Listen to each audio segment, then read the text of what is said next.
To anyone who's ever stared at the ceiling at night and wondered, is death really the end? Does something come after? Or is this everything? I've spent my life exploring the human mind, our dreams, our fears, the quiet messages that come during life's hardest moments. And one thing has become clear. Deep down, something in us doesn't believe death is the end, not because we're afraid, not because we wish for more, but because the deeper part of us, the unconscious, doesn't speak in endings. It speaks in symbols, in seasons, in change and renewal.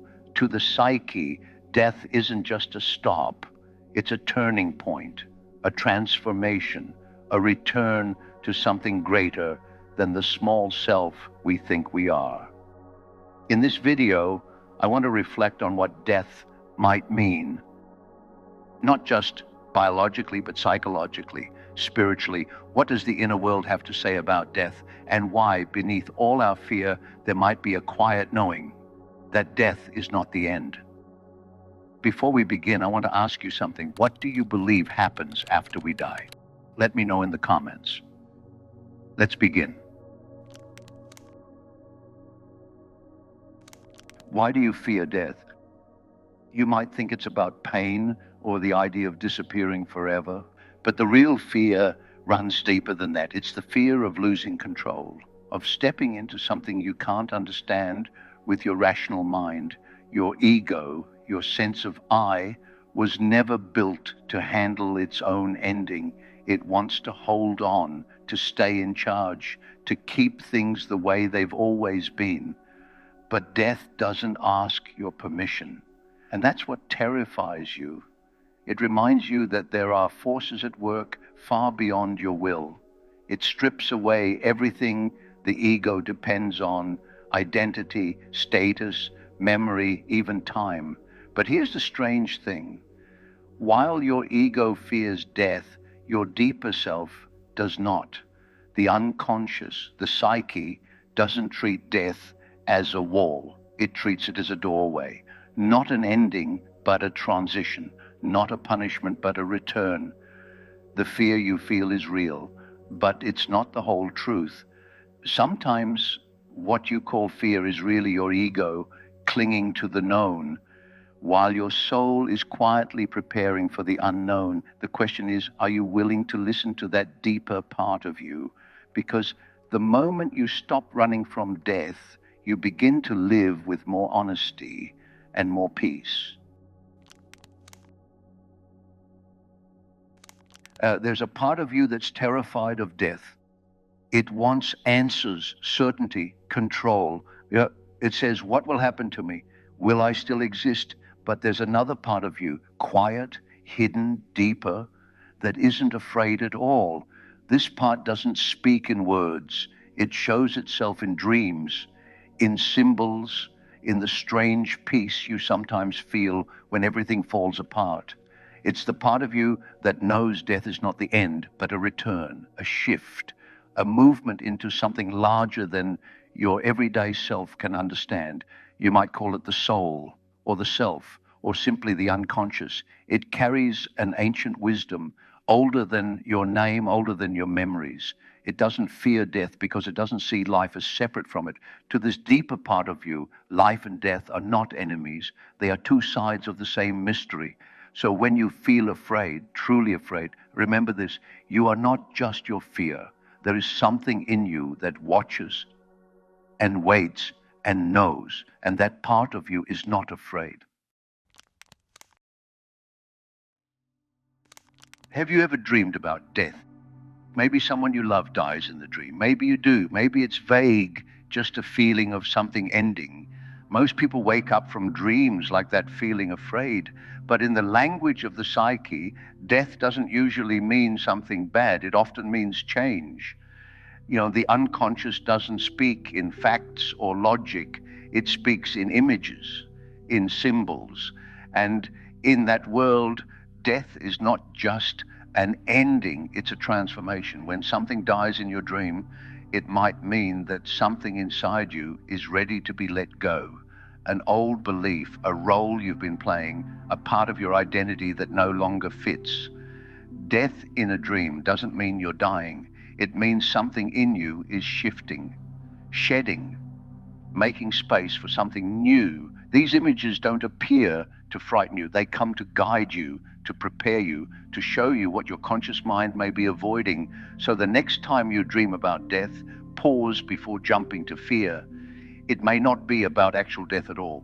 Ask yourself, is there something in my life that's coming to an end? An old habit, a relationship, a version of myself I've outgrown? Dreams of death often point to a part of you that's ready to change, to let go of the old, so something new can take its place. It's not always easy. Endings rarely are. But sometimes the death you see in a dream is really the beginning of a new chapter within you. You were not born finished. You came into this world as a seed, full of potential but not yet complete. Life is not just about surviving or achieving, it's about becoming, growing into who you truly are, beneath the roles, the fears, the masks. This journey of becoming whole takes time. It unfolds slowly, often through difficulty, through losses, heartbreaks, doubts, and quiet moments of reflection. Each experience, especially the painful ones, has something to teach you about yourself, not just who you are, but who you could become if you stopped running and started listening. The goal is not perfection. The goal is wholeness, to face your shadows, to reclaim the parts of yourself you've ignored or rejected, to make peace with your contradictions, the light and the dark, the known and the hidden. And as you move through life this way, you begin to feel something shift. You stop living only for the outside world, for approval, success, image, and you start living from the inside, from truth, from soul. This is not an easy path, but it's the one that prepares you for death, because when the time comes to let go, you will know that you have lived fully, not just on the surface, but all the way down to your center. You will not fear the end because you've already made peace with your life. And that in itself is a kind of freedom. What if death isn't the end? What if it's more like a doorway, not a wall? There are moments in life, quiet, mysterious moments, when you sense that there's more to this world than what you can touch or explain. A sudden dream, a strange feeling of being watched, a moment of peace that makes no sense. It's as if something beyond you is reaching in, reminding you that the visible world is not all there is. And when death draws near, whether your own or someone else's, those moments tend to become more frequent. You may feel a presence, see a symbol, have a dream that stays with you long after waking. These are not just coincidences. They are the psyche's way of preparing you, of softening the boundary between here and whatever comes next. I once came close to death myself. It happened in 1944, after a heart attack. During my recovery, I had an experience that I later described in my book, Memories, Dreams, Reflections. In that state, it felt as if I had left my body. I was floating far above the earth, watching it turn in silence. Surrounded by deep peace and clarity, there was a sense of going home, of returning to something vast and eternal, not frightening, not empty, but meaningful. That experience left me with a quiet knowing that the soul may not die with the body, that we may return to something we came from, something greater, something whole. I cannot prove this, and I don't need to, because the unconscious, in its own quiet way, keeps pointing toward the same truth, that death might not be a disappearance, but a return. And if that's true, then you don't need to fear death like an ending. You can begin to see it as a passage, a transition, a step into something deeper. When the body dies, is that really the end of you? Or is there something in you that continues? Something deeper than your thoughts, older than your name, untouched by time? That's what many call the soul. You don't have to be religious to feel it. Sometimes you sense it when you're alone in nature, or when you're overwhelmed by beauty or love or sorrow that has no words. It's the part of you that watches, that remembers, that quietly knows when something is right or wrong, even when the world tells you otherwise. I believe the soul does not die with the body, because it was never just of the body to begin with. It belongs to something greater, something we come from, and one day return to. And while I cannot tell you where the soul goes after death, I can say this: the psyche often speaks of death not as an ending, but as a return, a homecoming, not to a place, but to a deeper reality. The soul does not fear death because it understands it. It sees death the way a tree sees winter, not as a failure, but as a necessary season, a quiet pause before something new.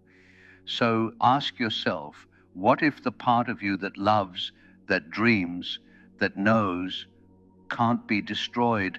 What if it simply moves on, shaped by this life, but not limited to it? Does your soul live on? Perhaps it's already begun to answer that question in your dreams, your longings, your moments of quiet knowing. You don't need to force the answer. Just listen. Let me tell you why science alone can't explain death.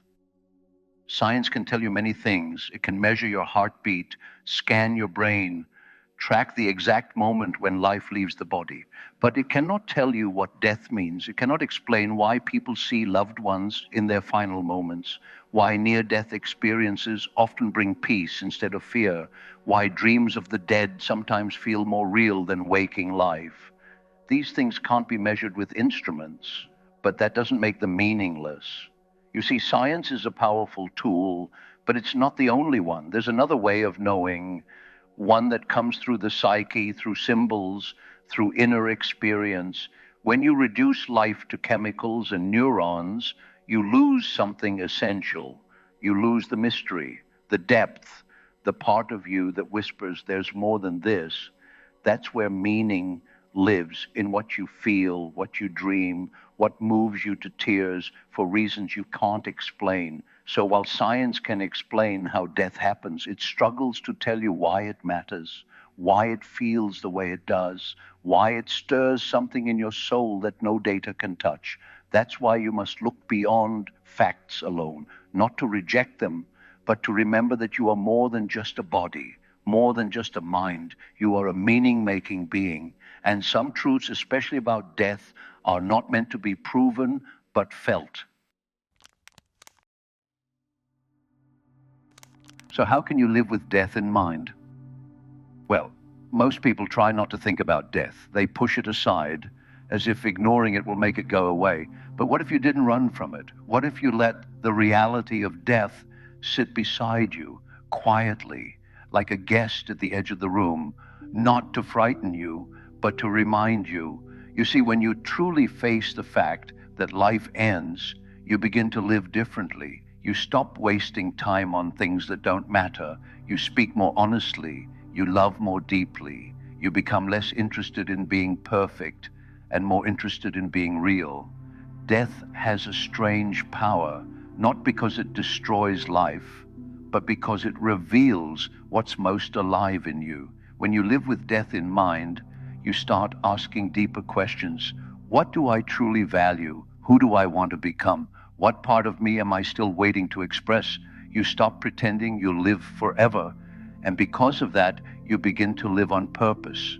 This doesn't mean walking around with fear. It means carrying a quiet awareness, a kind of reverence or appreciativeness for each passing moment, because one day each of these ordinary moments will be gone, and when they are, you'll want to know that you really showed up for your life. So let death remind you not to worry, but to wake up. Long before science, long before philosophy, people told stories. Stories about the stars, about the soul, and about what happens after we die. You might think of myths as fantasy, but they are much more than that. They are how the psyche speaks through culture. They are maps of inner truth, passed down in symbols, generation after generation, and across the world, in Egypt, in India, in Greece, in indigenous traditions, one theme appears again and again. Death is not the end. Sometimes it's a journey across a river. Sometimes it's a descent into the underworld. Sometimes it's a return to the stars, or to the ancestors, or to a larger self beyond the ego. Why do so many stories say this? Because the unconscious doesn't see death as a break in the story, but as a turning point, a transformation. The end of one chapter and the beginning of another. Even the gods in myth must die, and when they do, they are often reborn or changed or reunited with something deeper. These stories aren't just old, they're true, not in a scientific way, but in a symbolic one, because deep down you already know life is not a straight line, it's a cycle, a spiral, a movement between loss and renewal, death and rebirth. And myth in its own quiet way prepares you for that truth. So when the time comes, you don't face it as a stranger, but as someone who's heard the story before. There is a part of you that will die. Your name, your thoughts, your memories, even your story will one day come to an end. That part is the ego, the I that tries to control life, to hold everything together, to make sense of the world. The ego fears death because it sees itself as all there is. But there's another part of you, quieter, older, deeper. It isn't concerned with control. It doesn't need validation or praise. It watches, waits, and guides you from the shadows, from dreams, from the stillness behind your eyes. This is what I call the self, not the ego, not the mask you wear, but the whole of who you are.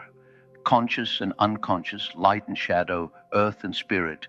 The self is not afraid of death because it is not bound by time. It does not begin when you are born, and it does not end when you die.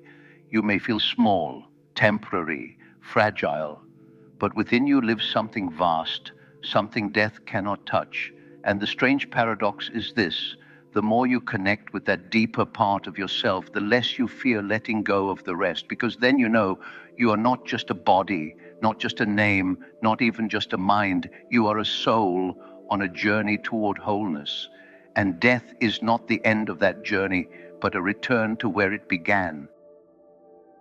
So much of life is spent trying to avoid death. But when you face it, truly face it, you begin to see more clearly what matters, what lasts, and what was never really you to begin with. Death strips away the surface, but what remains is the truth. Not all of it can be explained, and not all of it needs to be, because there is a knowing deeper than thought, a wisdom already living inside you. Perhaps death is not the final word, but the turning of a page. And when that time comes, may you meet it not with fear, but with the quiet understanding that you are not ending. You are returning. So let me ask you one last time, what do you believe happens after death? Let me know in the comments. Your thoughts might be the exact words someone else needs to hear today. And if this voice speaks to something deep in you, if these reflections feel like a companion on your inner journey, then subscribe. So the next time you need to hear this voice again, it will be here, waiting for you. Thanks for watching.